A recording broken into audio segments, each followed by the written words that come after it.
Good morning, students. How was yesterday? Hope you all enjoyed Janmashtami. Okay. May Lord Krishna enrich your life with all his blessings. Now we will come back to our topics. Have a nice day.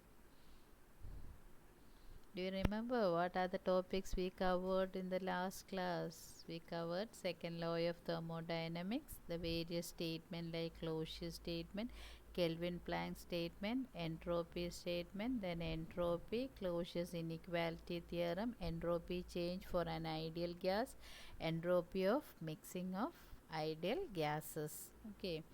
Now today we are going to see criteria for spontaneity in terms of entropy, work function, free energy, variation of free energy with temperature and pressure, criteria for spontaneity in terms of free energy, Gibbs-Helmholtz equation and its application.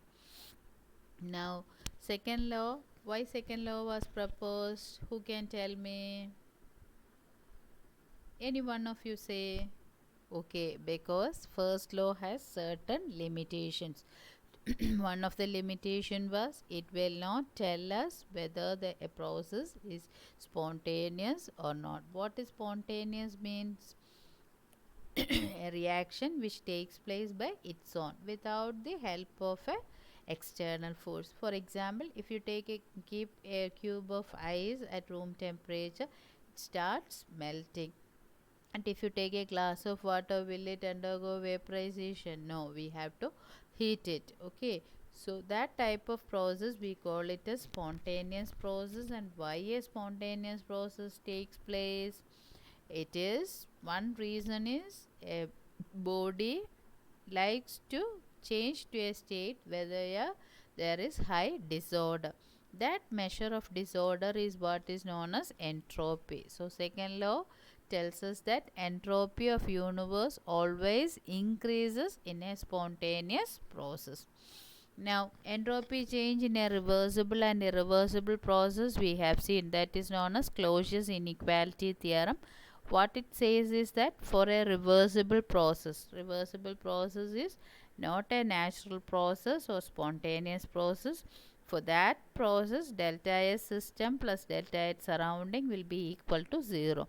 Whereas for an irreversible process, delta S system and delta H surrounding will be greater than 0. That is, for a spontaneous process to happen, what should be the condition is entropy of system and surrounding should increase. That is, if you take the entropy of cubic ice, that is solid ice, and entropy of the liquid ice should have more entropy than solid ice. That is why delta S will be positive. Now feasibility of a process. What is meant by feasibility of a process? Feasibility means whether a process takes place by its own. It is what is feasibility means. Okay, for example, if you take the case of ice and keep, will it melt? That how we can determine? We can determine from the sum of delta S system and delta S surrounding. If that is positive, that is sum total of entropy change of the system and surrounding is positive or greater than 0, that process is possible. If it is equal to 0, the process is in a stationary condition, that is at equilibrium. Then if it is negative, it's not possible. So if we want to know the feasibility of a reaction, we should know the entropy change of system and surrounding. Practically, there is some difficulty in calculating the entropy change of system and surrounding. So what we have done is, or the scientists have done is, they started expressing the entropy change by a more convenient state function, or which we can determine practically well. In that state function terms, they started telling the feasibility. For that, they use certain state functions. Two examples we are going to see. One is work function and one is free energy. So entropy change is the one which tells us the feasibility of a reaction, and instead of expressing that in terms of entropy change, we are going to express it as more conveniently determinable state functions. So that is example work function and free energy. Then work function is also known as Helmholtz function. It is used to denoted by capital A, and we can define it as A is equal to E minus Ts. What is E? Internal energy. What is T? T is temperature and S is entropy. Similar way, Gibbs free energy or simply free energy we can denote by capital G, and it is equal to H minus Ts. H is enthalpy. Now we'll see one by one at a glance. Definition we have seen, A is equal to E minus Ts, that is internal energy minus product of temperature and entropy gives what is known as work function.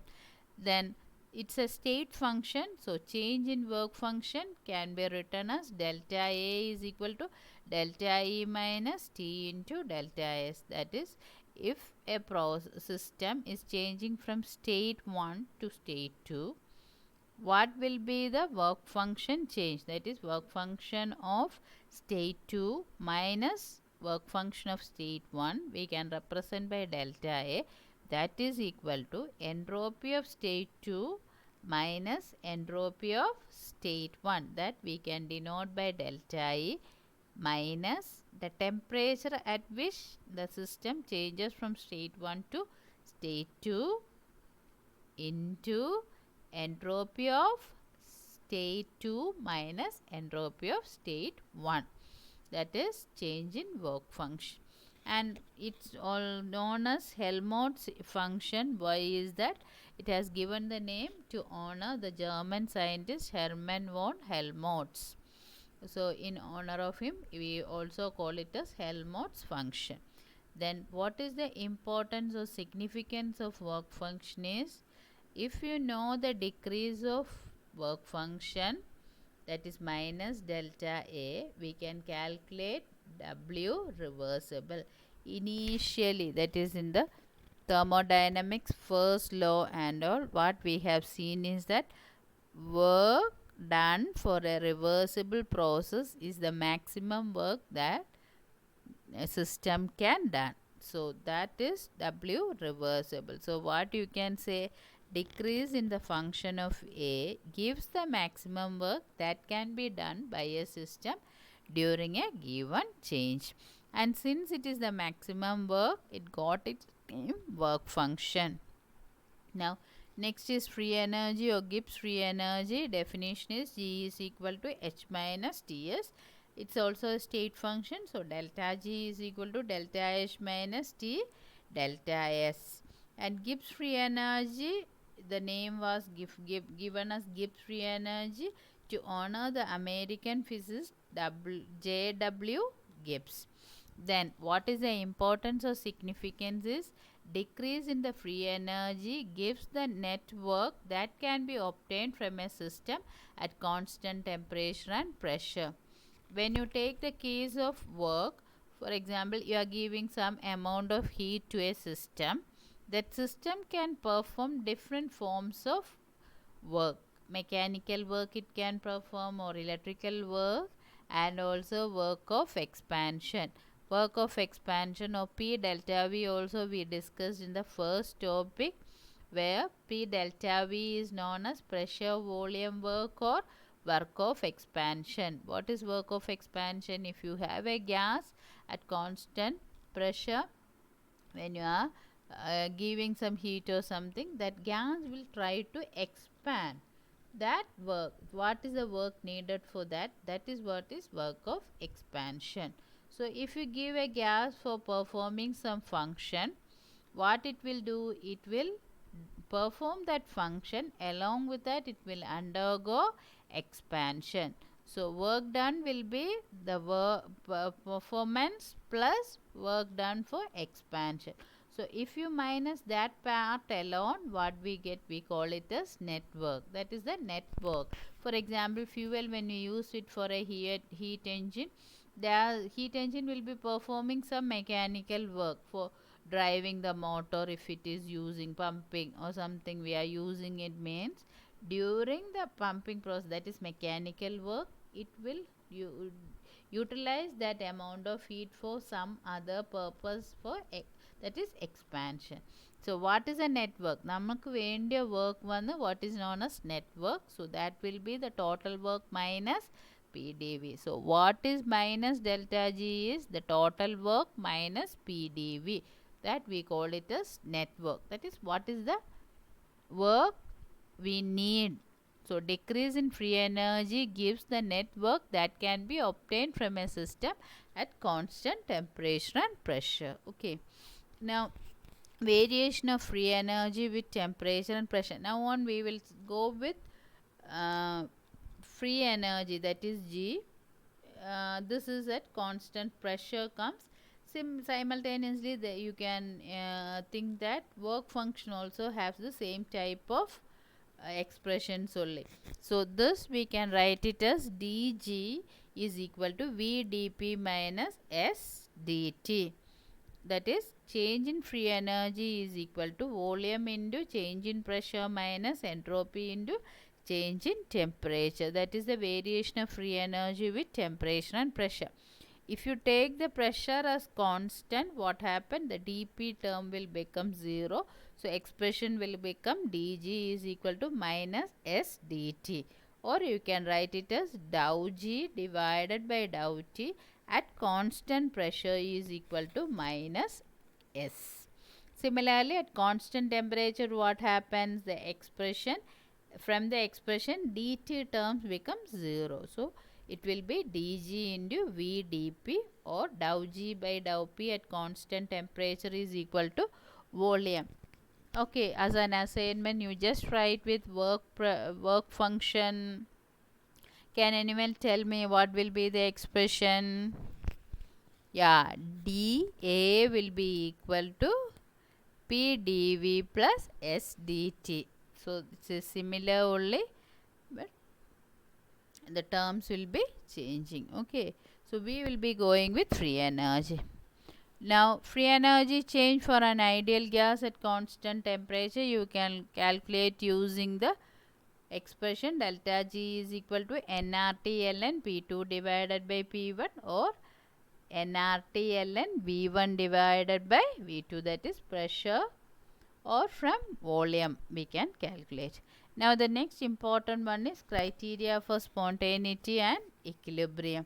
So we have told why we introduce the terms is to know the criteria of spontaneity or feasibility. So entropy, when we take, what we have to take is, we have to calculate for system and surrounding. So to avoid that practical difficulty we came for delta G. So what is delta G for spontaneity? You can write it as delta G is less than or equal to 0. If it is less than 0 means negative value, process is feasible or spontaneous.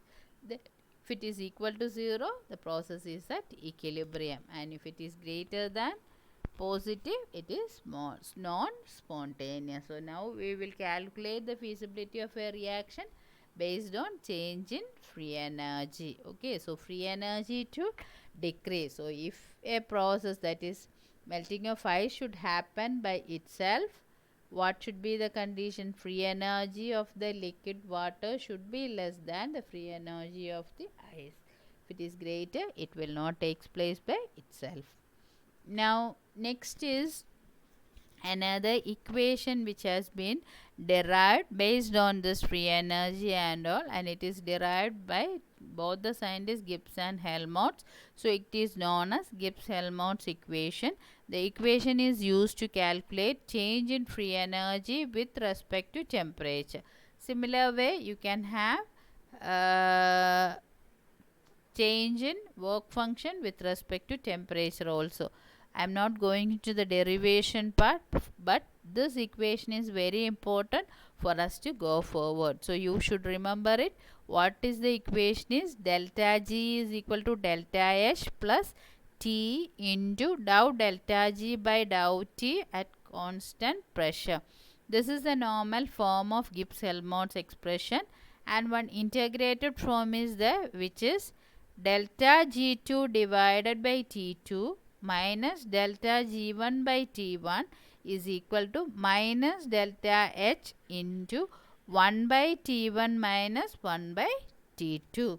I am not going to confuse you, so remember this expression. Now the same expression can be written in terms of work function. So what happened is delta G will become delta A. So it is at constant volume. So what happened is delta E plus T into dou delta A by dou T at constant volume. Integrated form is delta A2 by T2 minus delta A1 by T1 is equal to minus, sorry, I have made a mistake here. It is delta A into 1 by T1 minus 1 by T2. Now the next one is applications of Gibbs-Helmholtz equation. That is, you should know. So first one, knowing the free energy change at two temperature, the enthalpy change accompanying the process can be calculated. So if you take back the expression, if you know enthalpy change, sorry, free energy change, two states, state 1 and state 2, if you take it as delta G2 and delta G1, if you know that free energy change and the temperature, we can calculate what is known as delta H.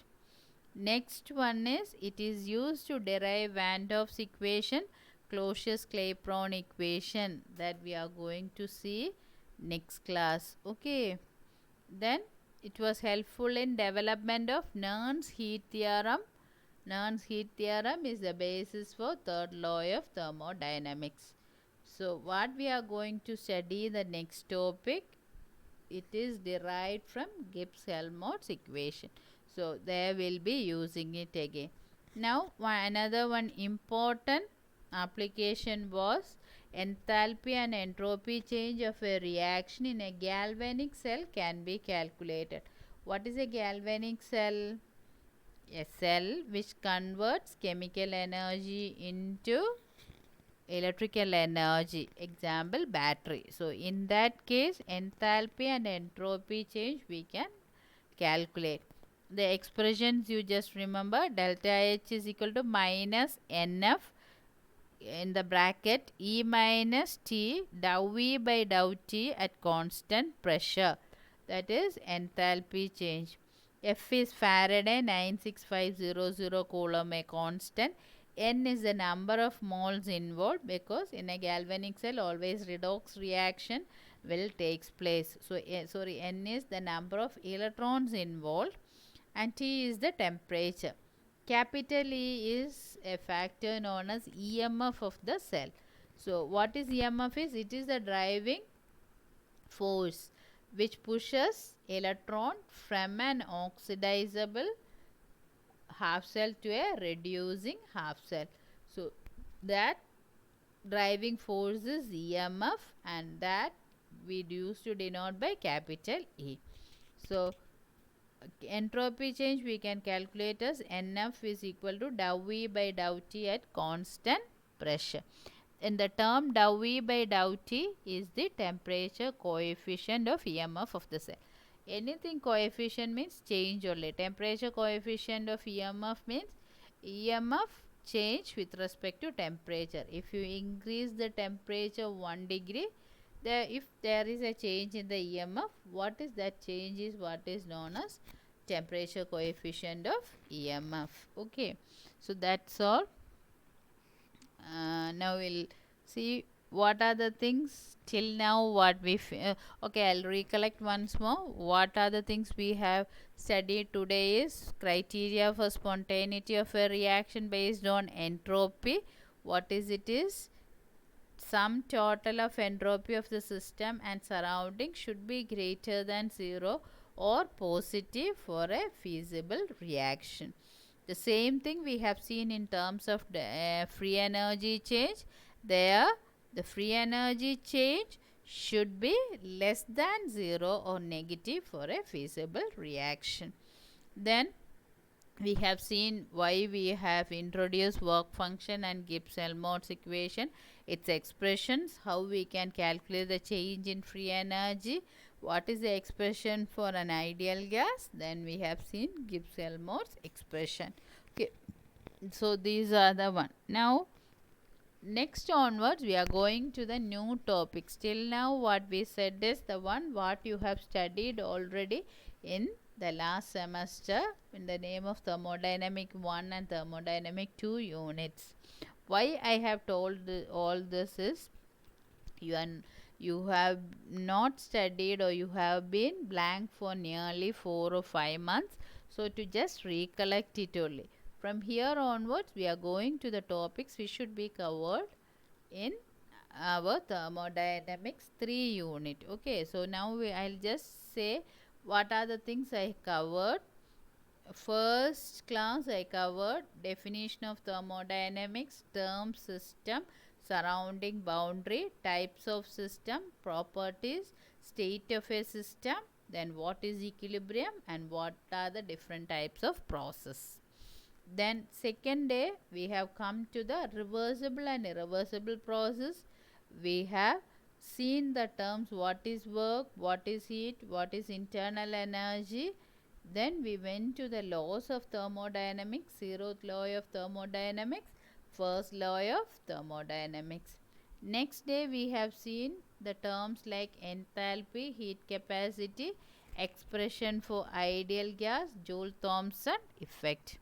Then Joule-Thomson coefficient, inversion temperature, Kirchhoff's equation, spontaneous and non-spontaneous process. Then the main thing, limitations of first law of thermodynamics. Next class we come across second law of thermodynamics, closure statement, Kelvin-Planck statement, entropy statement, entropy, Clausius inequality theorem, entropy change for ideal gas, entropy of mixing of ideal gases. Now today's class we covered criteria for spontaneity in terms of entropy, work function free energy, variation of free energy with temperature and pressure, criteria for spontaneity in terms of free energy, Gibbs-Helmholtz equation and its application.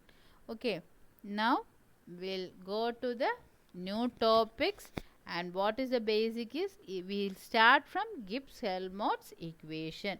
So when we go to the next topic, the starting is Gibbs-Helmholtz expression. From there we'll go it. Okay, thank you. We'll see next class. Okay.